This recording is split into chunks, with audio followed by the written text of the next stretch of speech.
Hello and welcome everyone. My name is Dane Menke. I am the Digital Marketing Manager here at Regenesis and Land Science. Before we get started, I have just a few administrative items to cover. Since we're trying to keep this under an hour, today's presentation will be conducted with the audience audio settings on mute. This will minimize unwanted background noise from the large number of participants joining us today. If the webinar or audio quality degrades, please try refreshing your browser. If that does not fix the issue, please disconnect and repeat the original login steps to rejoin the webcast. If you have a question, we encourage you to ask it using the question feature located on the webinar panel. We'll collect your questions and do our best to answer them at the end of the presentation. If we don't address your question within the time permitting, we'll make an effort to follow up with you after the webinar. We are recording this webinar, and a link to the recording will be emailed to you once it is available. In order to continue to sponsor events that are of value and worthy of your time, we will be sending out a brief survey following the webinar to get your feedback. Today's presentation will discuss the anatomy of a risk-based closure and litigation risks. With that, I'd like to introduce our presenters for today. We're pleased to have with us David Gallay, partner at Barnes & Thornburg LLP. David Gallay leads the remediation, redevelopment, and environmental transaction practices for Barnes & Thornburg's environmental department. He has focused on the legal, regulatory, and technical impact and implications related to the vapor intrusion pathway, chlorinated VOCs, and potential long-term stewardship obligations related to environmentally challenged properties. He works closely with governmental regulators on complex technical matters related to the characterization, cleanup, and closure of contaminated properties. David's practice also includes environmental compliance, environmental permitting, confidential audits, and remediation projects dealing with soil, surface water, and groundwater contamination, and ecological risk assessment. We're also pleased to have with us today Jordan Knight, National Sales Manager for the Land Science Division of Regenesis. Jordan Knight provides leadership to land science technical managers to achieve division goals. She has been with Land Science since 2014 and is experienced in managing brownfield and landfill redevelopment projects where vapor intrusion barriers and venting systems are implemented throughout the United States. Jordan's prior roles with Land Science involved educating the environmental community on advancements in vapor intrusion barrier technology, implementation, and quality control. She also has experience providing technical support in the design and installation of vapor intrusion mitigation systems. All right, so that concludes our introduction, and now I will hand things over to Jordan Knight to get us started. Dane, thank you so much for the introduction. I'm excited to speak today in continuation of our risk and liability series for Regenesis and Land Science. I appreciate those of you listening in today. For those of you joining us, maybe for the first time, I'd love to just tell you a little bit more about myself. I'm Jordan Knight. I've been with Land Science for nearly 10 years now. I'm based in Chicago and operate as our national manager responsible for leading the land science territory managers that are positioned all across North America. I've earned my Bachelor of Science in Environmental Management, along with a Master's of Public Administration in Energy and Environmental Science from Indiana University. So you can imagine I'm thrilled to present today alongside a renowned current Hoosier, Dave Gallay. So in my portion of today's presentation, you can expect just a brief introduction to land science. I'm going to share some insights on our recommended technologies for high-risk vapor intrusion sites, and then just go into a representative case study. So for the last 15 years, Land Science has been the industry-leading manufacturer of cutting-edge vapor intrusion mitigation technologies. What's really unique about our story is that our parent company, Regenesis, is approaching 30 years of success in pioneering, commercializing, and manufacturing advanced in situ technologies for soil and groundwater remediation, with over 30,000 sites remediated across the globe. So when you're working with Land Science, you're partnering with a team that is intimately familiar with contaminated site redevelopment, having mitigated nearly 100 million square feet of buildings to date with our vapor intrusion barrier and subslab venting technologies. Built on a foundation of technology innovation, Land Science's full suite of contaminant vapor barrier systems offer superior chemical vapor resistance and constructability properties, making them the ultimate technology for protecting building occupants and mitigating risk.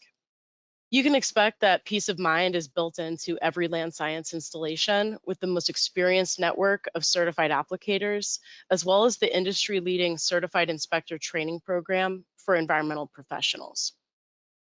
High-risk vapor intrusion sites. The term high risk, it can mean something different to different people. Everyone has their own risk tolerance and risk profile, which I believe Dave will get into later on his presentation. But generally, when clients call me to discuss their sites and when we start uncovering some characteristics like, okay, this building is going to be a new elementary school or a senior living community, or perhaps even a daycare center, that indicates to me that there are likely stakeholders involved in that project with a low risk tolerance. Perhaps we're dealing with a brownfield project with a high level of public scrutiny and local community involvement. Or lastly, anytime we're dealing with chlorinated solvent sites, immediately our TerraShield vapor intrusion barrier system comes to the forefront of my mind as the optimal solution for these scenarios. This technology is a 3-layer advanced composite spray applied membrane rated for extreme concentrations of VOCs, as well as rated for methane and radon. The patented TerraShield system is comprised of 3 defined layers to create a robust, redundant, and seamless membrane application. Those layers are the TerraBase Plus, the NitroCore, and the Land Science Protection Fabric. The TerraBase Plus is a patented geomembrane composed of metallized film, polyester reinforcement, encapsulated by layers of polyethylene, and has a geotextile bonded to the underside for enhanced durability. The NitroCore is our nitrile modified asphalt, and this gets applied at a 40 mil thick application. And then lastly, the system is topped with the Land Science Protection Fabric layer. So why use TerraShield for high-risk sites? Well, it is an advancement over single sheet membranes for sure, but as well as traditional spray applied composite vapor barriers. The material advancements come from the excellent protection provided by the metallized geomembrane base sheet, the TerraBase Plus, and our spray applied asphalt, the NitroCore, which is the most chemically resistant spray applied asphalt available versus VOCs. In the development of TerraShield, our research and development team at Regenesis performed extensive testing to determine the relative chemical resistance of the TerraShield barrier components as compared to some of these other technologies I mentioned. So using this testing apparatus that you see here, we conducted comparative testing using TCE to simulate exaggerated concentrations for the reinforced metallized film base layer versus a 10 mil high density polyethylene base layer. We also did a secondary comparative test of a 20 mil application of NitroCore versus a 20 mil application of a generic asphalt used in other spray applied membranes. So we measured the relative TCE flux through the 2 barrier materials, being the metallized film TerraBase versus the 10 mil HDPE. What you can see here is over 147 times less TCE was able to diffuse through the TerraBase layer versus the 10 mil HDPE layer. A big picture takeaway from this is by incorporating metallized film into our TerraBase Plus sheet good, we have over 2 orders of magnitude more chemical resistance versus previous base layer offerings strictly comprised of high density polyethylene. So additionally, after subjecting the 220 mil asphaltic samples, one being the NitroCore, the second one being a generic asphalt latex, you can see that up to 10 times more TCE was able to permeate and diffuse through the generic asphalt latex versus our NitroCore material. All right, so I'd love to share a case study of how and why TerraShield was implemented on a recent project site. So this particular property, this was a 5-acre parcel developed originally back in the 1960s, where there were two trucking companies that had operated for over 30 years. There were aerial photos that they suggested undocumented fill had been buried there in the 1970s. And so when it came time to redevelop this site, there were concerns that this fill material had been left in place for over 45 years. From 2012 to 2018, this site also operated as a scrap metal recycling facility, which is really what you can see here from the photos on the right-hand side of those site conditions. There were several surrounding wrecks or recognized environmental conditions that included a rail yard to the north, as well as reports of 3 chemical releases from adjacent properties. One of those releases was of chlorinated solvents. So the potential for solvent impacts to groundwater on the property was suggested, along with metals impacts in soil and potential concerns from the undocumented fill. Redevelopment plans for this property included a 32,000 square feet state-of-the-art animal shelter, which would include animal kennel areas, some office space, and surgical areas for the animals. Following pretty extensive due diligence activities and regulatory interaction with the state agency, it was determined that the exceedances of benzene and metals were identified. Since there were those concerns of the historic fill, there was some additional investigation conducted to identify whether it was causing methane generation, as well as any potential geotechnical complexities for the building foundation construction. There were 4 methane monitoring wells installed on the subject property, and this investigation did confirm that methane was indeed another issue to work around for this redevelopment opportunity. And all 4 wells indicated LELs above 99%. So as you can imagine, this led to a rather robust vapor intrusion management and mitigation system to account for benzene, methane, and then the consideration of possible CVOC impacts in groundwater. You can see the subslab venting design calling for TerraVent in blue. This is a low profile vapor collection system. And then the red lines on the design, those indicate the solid pipe connections to the vent risers. The TerraShield membrane was specified in the design to address the, again, vast range of contaminant concerns on this property. I do want to briefly discuss the implementation process from design development to installation out in the field. There were a number of stakeholders involved in this project. There always are. But when the vapor intrusion mitigation system design went out to bid with the general contractor, it became a very highly competitive bid process. There were a number of different membrane options brought to the table, ranging from 20 mil taped systems to polyethylene based composite membranes. So if you're an environmental practitioner, just be prepared to have your designs and recommendations challenged as the construction project moves into the bid stage with the general contractor. Costs tend to be the primary decision driver at this stage, but really the stakeholders' risk tolerance plays a huge role in how we all manage and communicate the importance of a vapor intrusion mitigation strategy from start to finish. In the end, the original design specification was maintained and the TerraShield system was implemented, and that was because of the risk profile on this project. There was a board of directors that was responsible for reviewing and approving the totality of the construction effort. The local community was very actively involved in the redevelopment plans for this project and very aware of the environmental conditions. And then finally, really the development entity, they had a high internal standard for their clientele, that being these animals, their employees, and their local community. So it was imperative to the consulting team as well as the development team that a best in class mitigation strategy be implemented for their state of the art facility.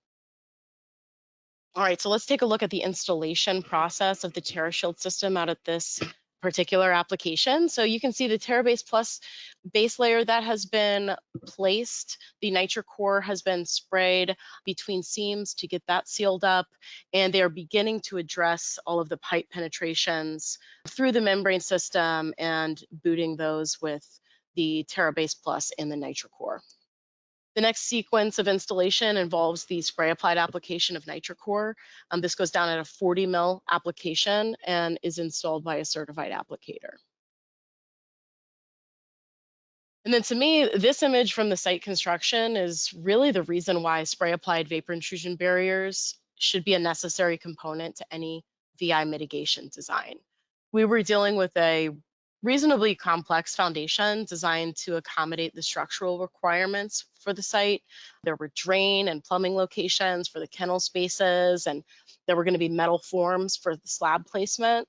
So you can see how the ability to seal each penetration and contour the foundation was easily accomplished with the NitroCore and the TerraShield system. Now, at this stage in the installation is usually when the quality assurance and quality control measures like smoke testing and thickness verification occur. Smoke testing, that involves really just pumping smoke underneath the membrane system. This identifies any leaks that need to be further sealed. Thickness verification ultimately ensures that the spray applied NitroCore has been installed at the specified thickness for the application. And these measures are important to document for any vapor intrusion barrier installation and are integral for the performance verification and risk management at the site. All right, and lastly, the land science protection fabric that's placed on top, ultimately to protect the membrane from the next phase of construction. Usually there's rebar installation, the slab's gonna get poured, etc. The biggest threat to a successful vapor intrusion barrier install is the on-site activities. So managing those on-site activities and implementing a robust technology can help reduce future liability. So just some closing remarks on this project. Animals can now be adopted from this facility, but ultimately you really do want to evaluate all factors during the vapor intrusion barrier selection process. I would say it is imperative to identify the risk profile of the project and the key stakeholders to help support your recommendations later on in the project. And then lastly, land science, our team is here to help support your vapor intrusion risk management strategy. So don't hesitate to reach out to us after this webinar. And with that, I would love to pass it off to our expert and distinguished speaker, David Gallay with Barnes & Thornburg. Thanks, Jordan. I appreciate the introduction. And when our firm's compensation is set next year, I'll be sure to have this recording so I can point to some of your very nice comments about me. So appreciate that. Turning over to the next piece of this webinar, I want to talk about the anatomy of a risk-based closure and some of the litigation risks that we've seen bringing from risk-based closures.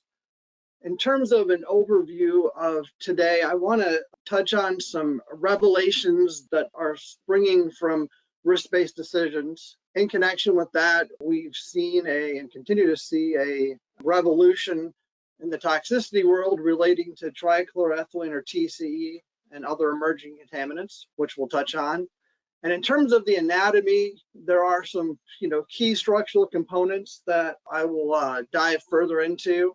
The first one is the 3Ds, diagnosing a site with appropriate due diligence, then moving into the characterization phase, the remediation focused part of the process, and then developing a site closure plan. So those are really the four components that I'll be touching on further as we proceed today. And with that, to the extent that there is residual contamination left in the environment, there are some litigation risks that flow from that. And then I'll offer some final thoughts given a couple decades of dealing with risk-based decision-making and the litigation risks that come with that. So the risk and risk-based cleanups, just wanted to start off with the genesis of this. I was a former practicing civil and environmental engineer, and I cut my teeth on petroleum cleanups like so many of us did decades ago. And the risk-based decision process really originated with the cleanup of petroleum compounds, where it was determined that cleaning up to a residential unrestricted use for a lot of these petroleum compounds really didn't reduce the risk at a site. And so that's really the basis of our risk-based decision process. And then that's applied, of course, to other contaminants like chlorinated solvents, metals, PCBs, etc. So if we look back over the last couple decades, there are some lessons learned from our focus on groundwater treatment. Oftentimes, when we're dealing with a groundwater plume, you're going to the end use, and addressing the risk at that endpoint. So for example, if there was a contaminated groundwater plume that was hitting a well field, then you would just go to the intake wells for the well field and put air stripper or some other type of technology on that, rather than going after and addressing the source of that.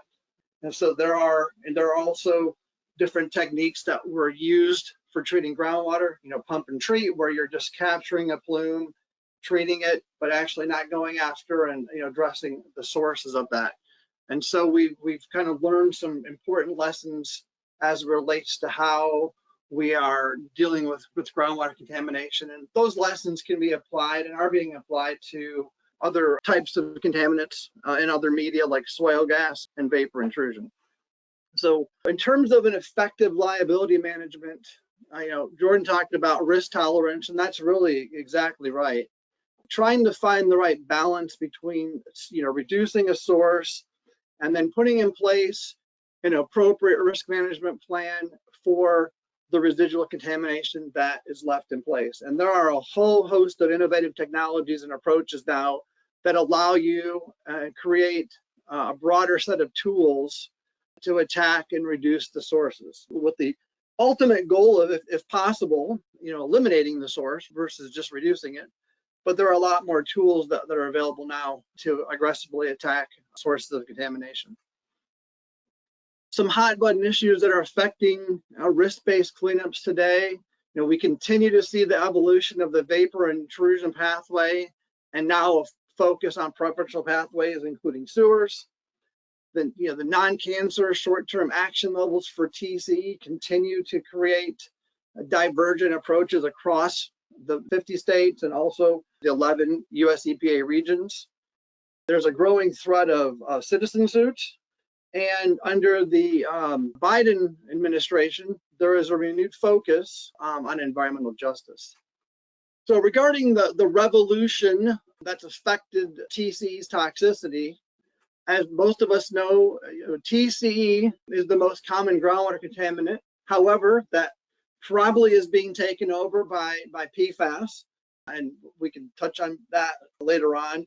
I do want to put a pin here. My firm has like a lot of law firms, have a dedicated focus related to PFAS and the kind of growing regulatory scrutiny on that.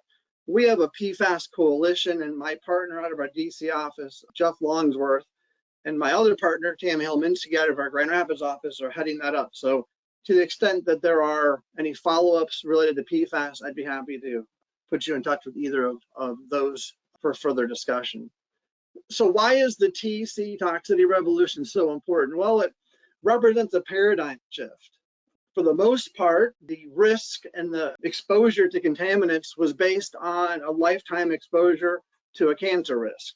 And so what's different now with TCE is that there is a concern that with a non-cancer endpoint, and that concern is, a short-term exposure to TCE by a pregnant woman in her first trimester could cause fetal cardiac malformation, or FCM.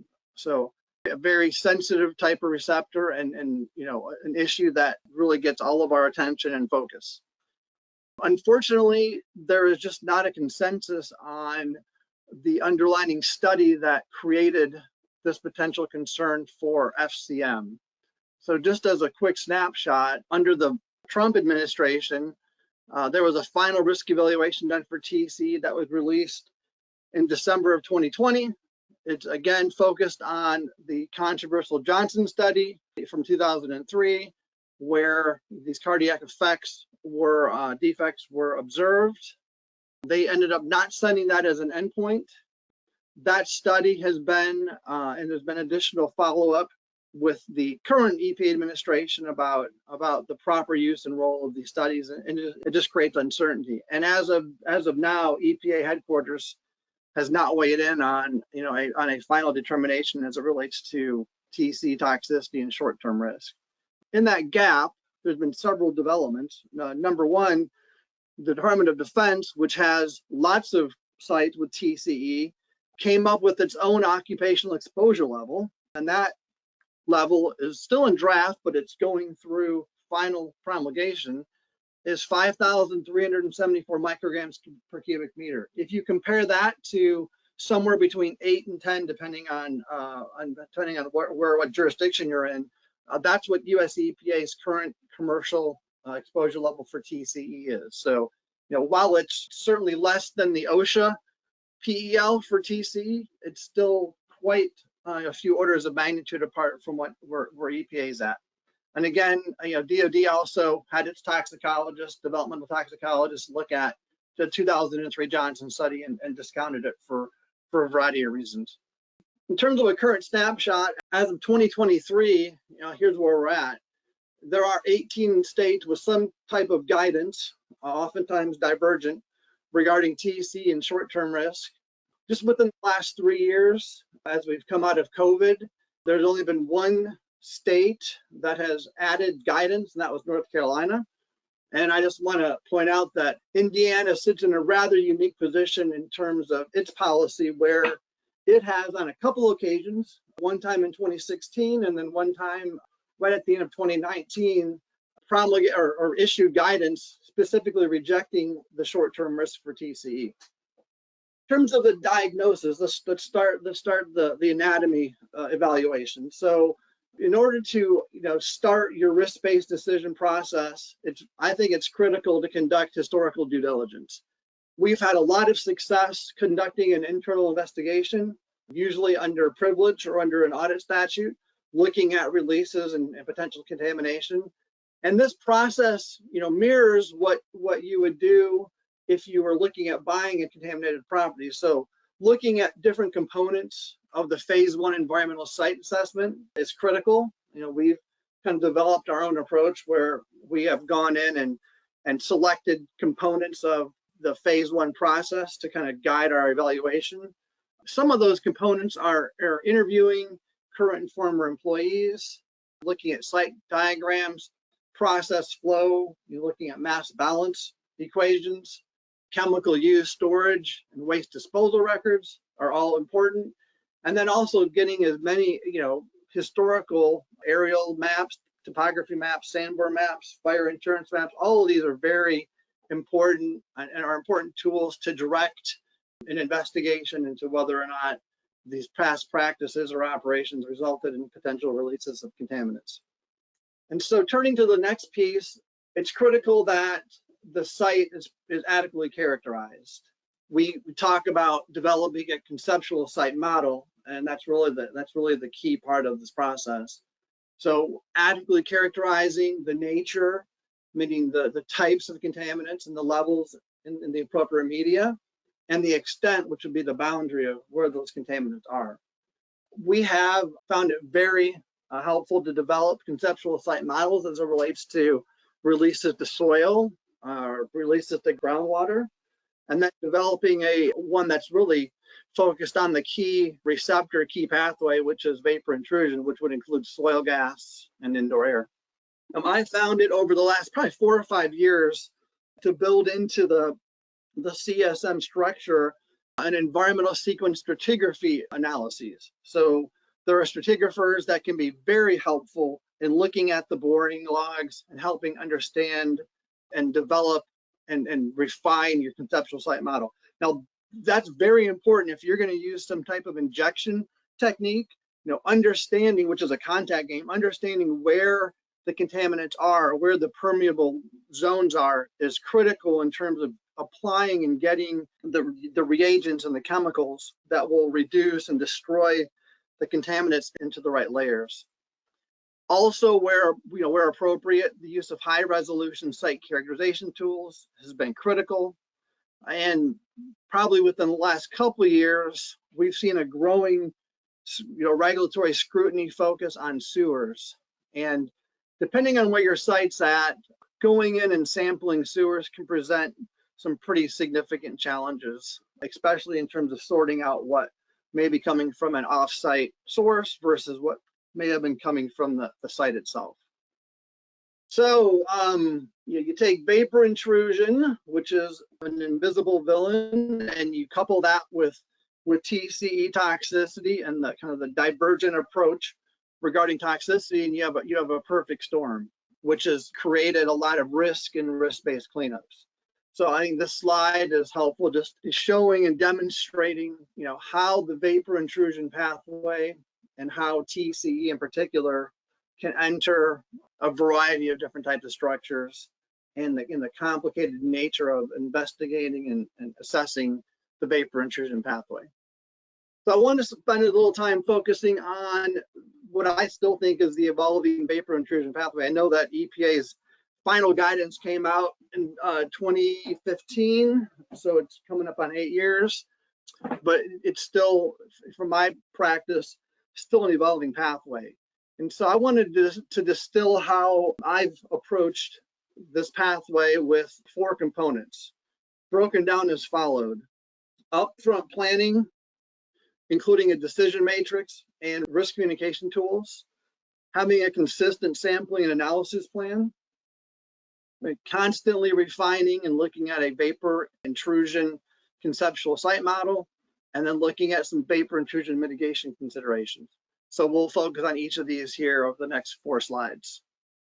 So on upfront planning, developing a stakeholder approved, primarily depending on what jurisdiction you're in, a regulator approved vapor intrusion screening matrix with appropriate screening levels is very important. As I've noted, TCE is typically driving the risk. There are alternatives. I mentioned the DoD has a potential commercial exposure level. We've hired our own developmental toxicologists to come up with our own risk assessments. And depending on what jurisdiction you're in, your state or region might have a different approach as well. And I just want to mention that, and not to lose sight, that radon is critical too. It's radon is probably the most significant cause of cancer still to date. And so pointing out that radon presents a risk as well is important when you're discussing the relative risk to TCE. Developing risk communication talking points and coordinating with regulators up front is also very important. And we do this often, and we will develop these communication talking points in coordination with the appropriate regulator. And that's been a very important feature of upfront planning. And then developing protocols for gaining access to structures, when you can move on if you're not able to reach a particular owner or tenant, and when to engage in regulators to assist in that process. On sampling and analysis plan, this is a very important component of how to deal with the VI pathway. Developing a consistent sampling and analysis plan is essential. Hiring experienced contractors to collect the data is also critical. It's very difficult to deal with a false positive or a false negative in a particular context. Determining a process to interpret the data consistently and plan next steps is also important.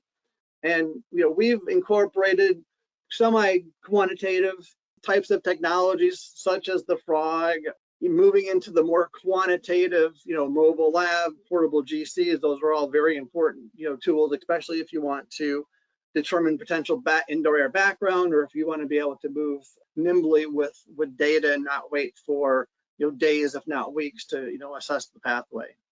Determining where to sample is important, and then determining what is an appropriate number of samples to assess the vapor intrusion pathway also is an important part of the process.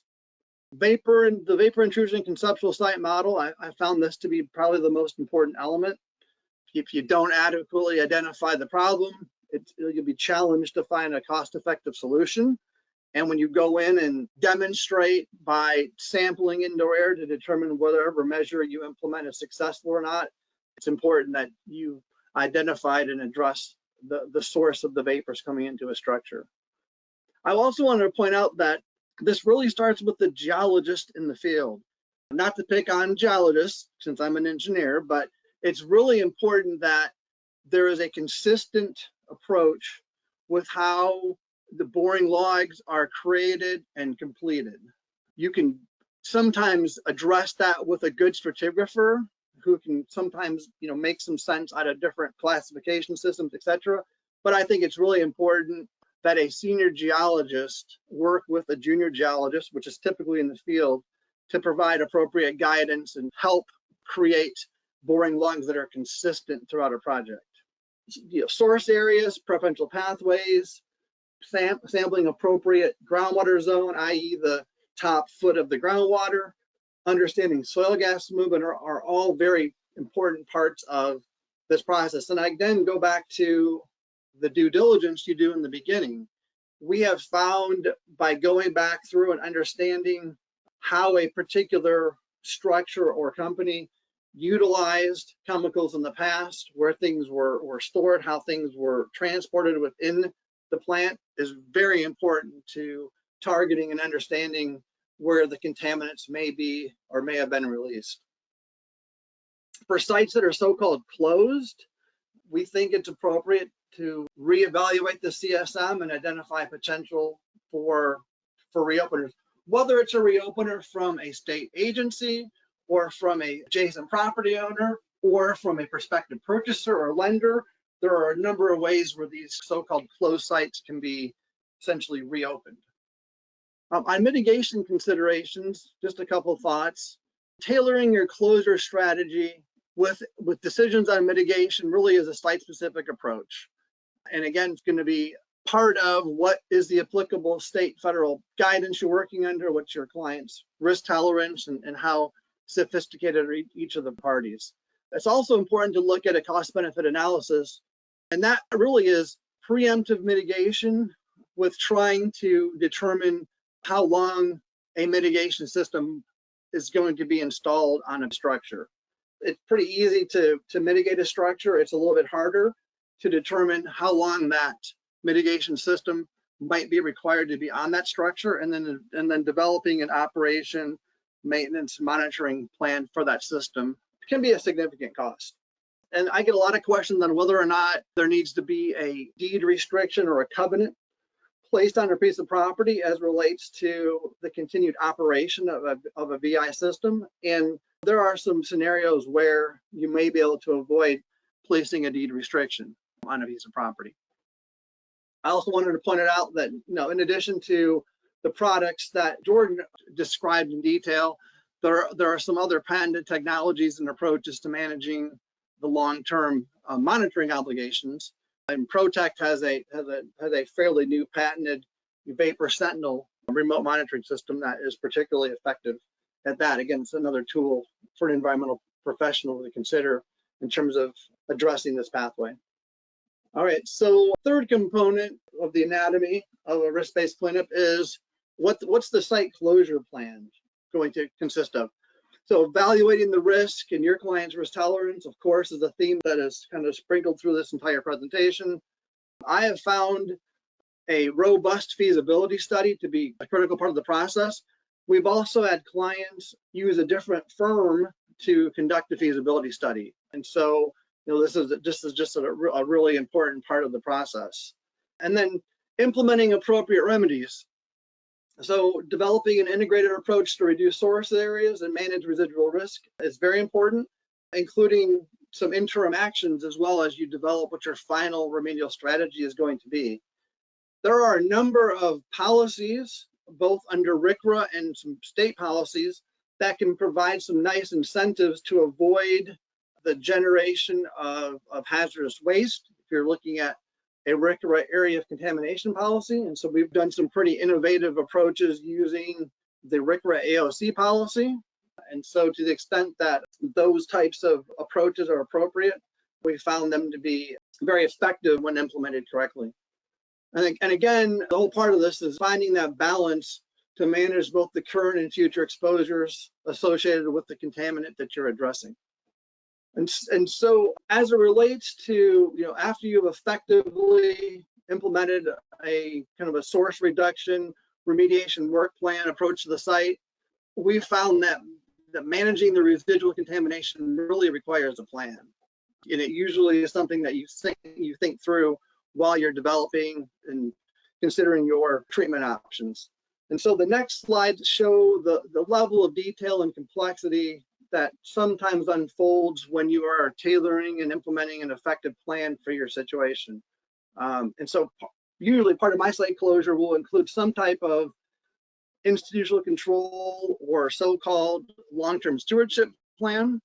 And if you can contrast that if you are looking at redeveloping a piece of property, and there are a variety of ways that's done without triggering cleanup liability. However, in those situations, a continuing obligations plan or a CO plan is necessary. And these plans share very similar components in terms of managing future risk.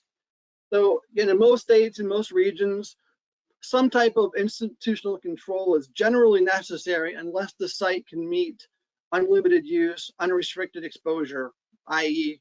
cleaning up to a residential level.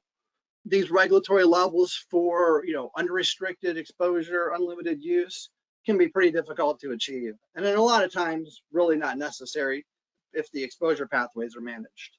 Certainly off-site issues can complicate the pathway to closure. And obviously, I think this is pretty clear that the more contamination that is left, the longer your tail of post-closure obligations will be, which can potentially increase liability, which we'll focus here on at the last part of the presentation. So a suggested strategy, where you can, if you are the owner of the property, developing and recording a land use restriction, an environmental restrictive covenant, or just a covenant, is the best way you can address and manage risk on your actual site.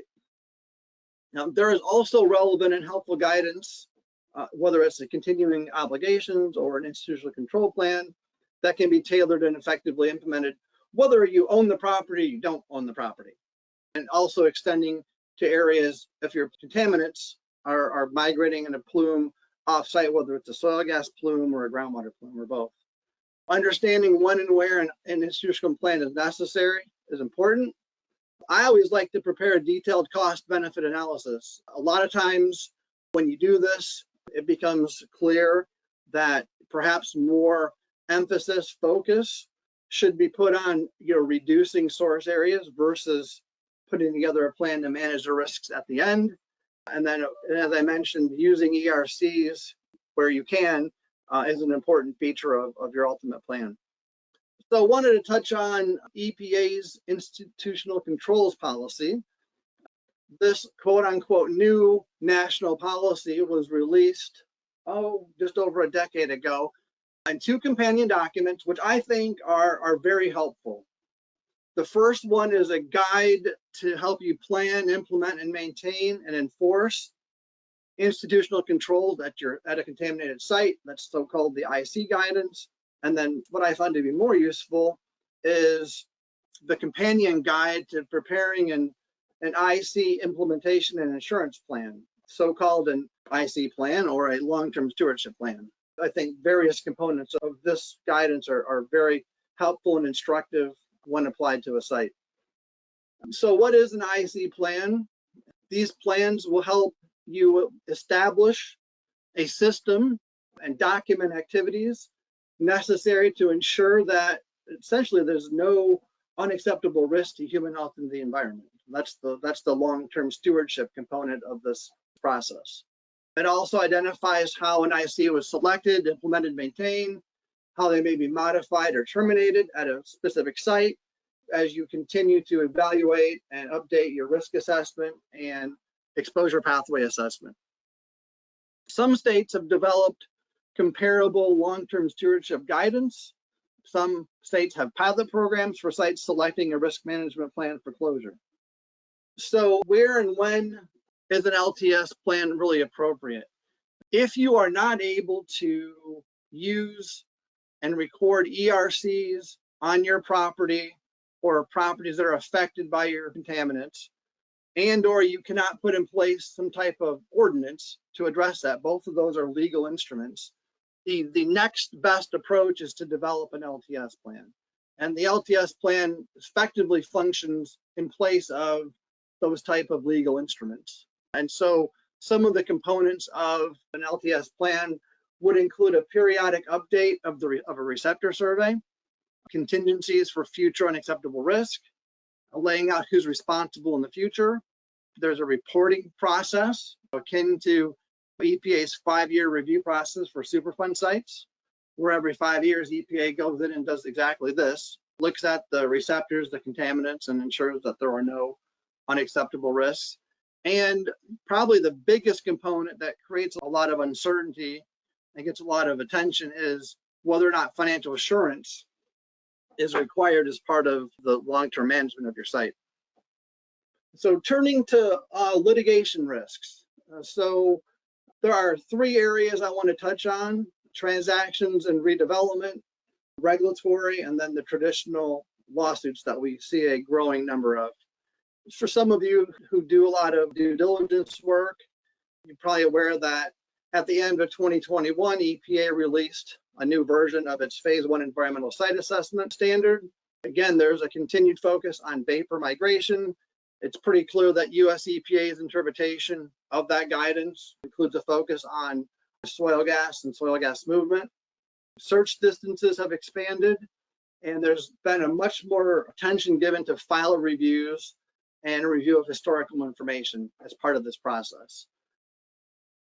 There's also been more scrutiny on the type of contaminant, in particular TCE, fate and transport in the subsurface that gets you into the sewers, the preferential pathways, and a much more level of attention to the residual risk presented by these sites. We have seen a growing number of property transactions trigger soil gas migration claims. As we talked about briefly, there are ways that you can purchase contaminated property and avoid liability. However, those typically require some type of continuing obligations plan where you're ensuring that there is no unacceptable risk or exposure in connection with your site. And of course, these have implications for redevelopment projects. On the regulatory landscape, consistently reevaluating your vapor CSM is important. There are a growing number of states who are doing this and also looking at reopening previously closed sites, whether it's part of a 5-year review or an easy target would be PFAS, 1,4-dioxane, TCE.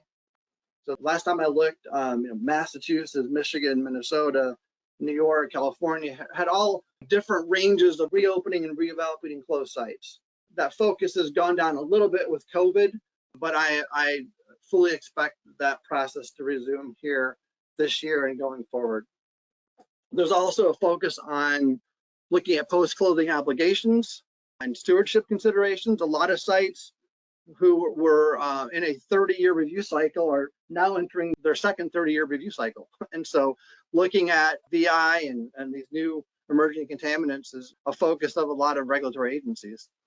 And as I mentioned, there's also a focus on environmental justice for those sites that are looking at expanding, looking at renewing permits, looking at seeking loans and other types of financial assurances at the site. I'll bring into the environmental justice fold what's left at the site and who it may be affecting. So on the litigation risk, we have some traditional types of statutory lawsuits. You have under the federal statute, the Comprehensive Environmental Response, Compensation and Liability Act, sometimes known as Superfund. You have strict, draconian, retroactive liability for 4 classes of responsible parties: those who are the current owner-operator, those who owned or operated at the time of disposal, those who arranged for the disposal at a site, and also those who transported the hazardous substances. So those are the four categories. We also see a growing number of claims under the RCRA statute, the Resource Conservation and Recovery Act, claiming an imminent and substantial endangerment, or ISE claim, primarily based on the divergent views of TCE and its toxicity, coupled with the vapor intrusion pathway, which creates a potential conduit right into a structure. There are a number of common law theories which usually have statute of limitations issues associated with them, not always, but always something to look at: nuisance, negligence, trespass, bodily injury, in particular a wrongful death or emotional distress, and also anti-dumping. These are all common law theories that we see usually as part of a toxic tort suit, which I'll touch on briefly. So just wanted to provide some general observations in a case study. We have been involved with at least a half a dozen of toxic tort suits. They all share very similar characteristics. They all involve TCE. They all involve groundwater contamination. They typically will involve some type of release or infiltration of sewers. And then they will also bring in a wide variety of bodily injury claims as well. And these sites are ones that are old, they're old legacy sites.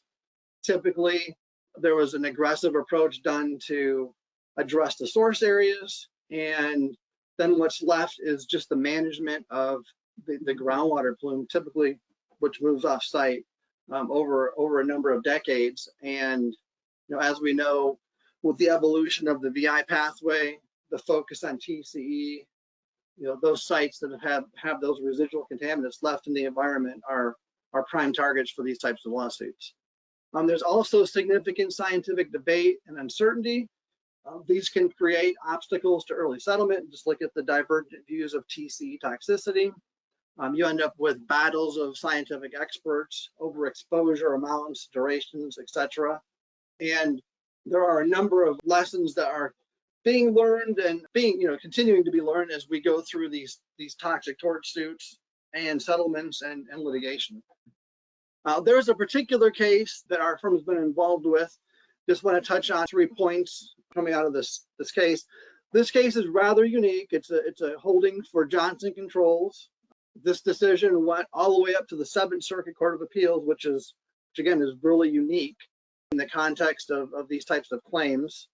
There were some rulings that I thought were very relevant and appropriate to bring up, and they can form part of the risk communication protocols and risk communication as you're dealing with additional sites. So, just briefly, exceeding a regulatory screening level does not indicate a risk of an adverse effect. That was a critically debated part of the process with experts on both sides taking significantly opposing views. In this instance, the 7th Circuit rejected attempts to apply stricter screening levels adopted by different regions and states. In particular, if you look across the country, the TCE Toxicity Revolution, it's fairly easy to find a site or state that has a stricter standard from perhaps where you're at. So the court rejected attempts at applying numbers that were adopted by another state or region in the state that the site was being litigated. And along those same lines, it's a misuse of screening levels to pick the most stringent level and then suggest that any higher level of exposure creates a risk of adverse health effects. These screening levels do not represent thresholds for adverse effects either, as they have multiple layers of conservatism built into them. And so having the 7th Circuit Court of Appeals weigh in on this creates some significant national precedent and some lessons learned that wanted to highlight. So some final thoughts. As you look at your risk-based closure and you look at potential litigation risks, I think it's important to periodically reevaluate your company's policy and approach for making and documenting risk-based decisions. You can consider conducting an internal audit, usually under privilege, to identify potential closed sites or sites with residual contamination being managed for new pathways, in particular vapor intrusion, and/or changes to screening levels, TCE, PFAS, other emerging contaminants. I think it's important to have that periodic review so you can manage potential future liability. And then again, once you can understand and look at the total life cycle costs of implementing and monitoring a plan to deal with long-term stewardship or management of residual contaminations, and you look at it out 30 years, it may actually be less costly to go in and further reduce and eliminate sources. Again, this is of course dependent on your specific site and underlying circumstances. I found that being part of a multidisciplinary team to critically review the feasibility studies and recommend and suggest ways to fine-tune and do more aggressive source reduction, elimination is really important to reduce future liability. And then finally, given the climate we're in, considering how to integrate, this type of multidisciplinary approach, looking at risk-based decisions could be important as part of an initiative like ESG and perhaps a sustainability goal that a company may be looking at achieving. And with that, I appreciate the opportunity to be part of this webinar. I think we'll open this up for a little Q&A. All right, thank you very much, David. That does conclude the formal section of our presentation. So at this point, we'd like to shift into the question and answer portion of the webcast. Before we do this, we wanted to acknowledge that it looks like we are running a little bit over the hour for this webinar. We don't want to cut short this really valuable information, and we have some great questions. So thanks to those of you who are staying with us. If you do have to jump off, just know that we will be sending a link to the recording after the webinar. All right, so let's circle back to the questions here. This is a question for David. And David, the question is, do you have an example of an effective risk communication protocol for the VI pathway? Great question. Yes, we have developed some fact sheets that we will typically hand out to those who are affected, and these fact sheets have been developed with the applicable state agency that's involved and represent a consensus of, if you're dealing with TCE, the appropriate view of the screening levels, how those levels were developed, without getting too much into the science. But we found it important to have the state agency as well as a toxicologist, if they have one, listed and identified in these tools for the affected receptors to have a line of communication with. All right, thanks, David. So here is a question for Jordan. And Jordan, the question is, what kind of longevity is expected with the TerraShield system? Absolutely, great question. All of our vapor intrusion barrier systems are designed to be incorporated as part of a building structure. So they're intended to last the lifetime of the building. And what's unique about Lion Science is we do offer extended warranties for the TerraShield system, and those are available up to 30 years for the TerraShield system. Okay, thanks, Jordan. So here's another question. This one is for David. And David, the question is, how does environmental justice affect risk-based decisions? Sure. So as I touched on a little bit, as it relates to, in particular, contaminants that may have been or may be migrating off a property, typically into a residential area. Oftentimes, these residential areas can be and are the focus of potential environmental justice concerns, especially if the plant is looking at closure, is looking at expanding, or looking at renewing or securing additional permits to operate. So the more contaminants that are being residually left in the environment can certainly create more focus and scrutiny on the future operations of that particular facility. All right, thank you very much, David. So that is going to be the end of our chat questions. If we did not get to your question, someone will make an effort to follow up with you. If you'd like more information about law services from Barnes & Thornburg, please visit btlaw.com.